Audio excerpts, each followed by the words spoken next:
You know, for 10,000 years, you had galactic emperors, these powerful noble houses, even the guild that literally controls all of space travel, and they all thought they were in charge. Well, they were dead wrong. Because behind all of them, pulling the strings from the shadows, has been a secret order of women. And their story? It's the real story of power in the galaxy. So, that brings us to the single most important question in the entire Dune universe. Who is really running the show? Because the answer, it reveals where true power lies. And I can pretty much guarantee it is not where you think. So forget the guy sitting on the golden lion throne. Ignore the strange mutated navigators who can fold space. And please, don't be fooled by the warring noble families with their giant armies. All of them. They're just puppets on a string. The real power? That would be the Bene Gesserit Sisterhood. For millennia, they have been the invisible architects of civilization. See, they don't command armies or hold any territory. They wield something far, far more potent: control over human potential itself. Okay, so you might be wondering, how does a secret 10,000-year-old organization even pay its bills? Well, their model is absolute genius. They play the long game, making investments that don't pay off for centuries. They basically operate like a cosmic CIA, collecting everyone's secrets and using blackmail as currency. And of course, they charge astronomical fees for their unique services, like providing a truthsayer who can tell you if anyone is lying. The result? They're unimaginably wealthy, and they've never owned a single planet. But all that wealth, that's just the foundation.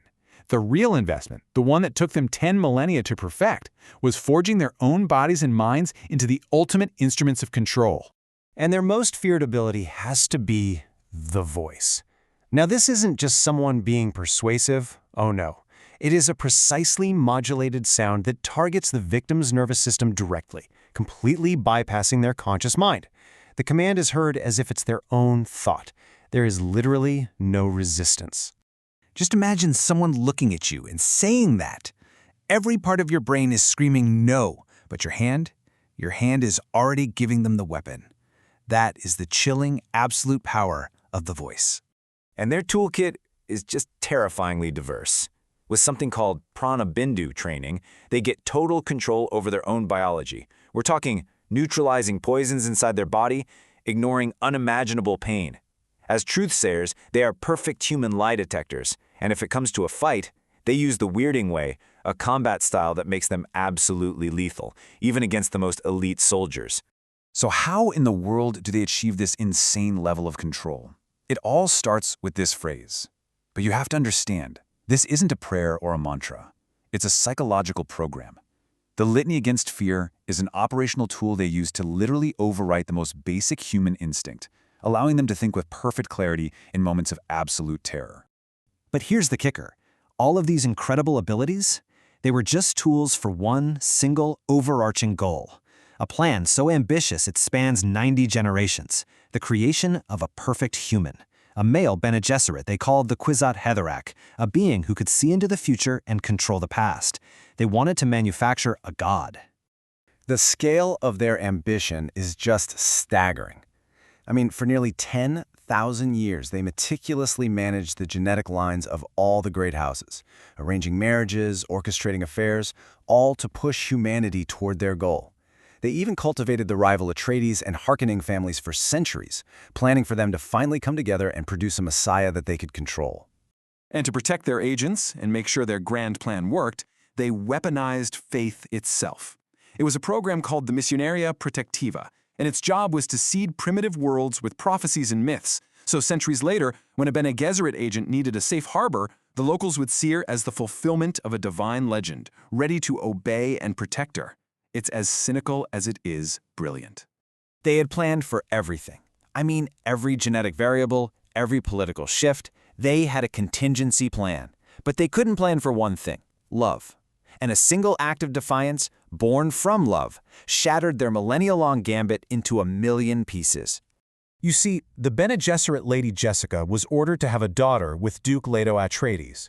This daughter was meant to be the final piece of their genetic puzzle.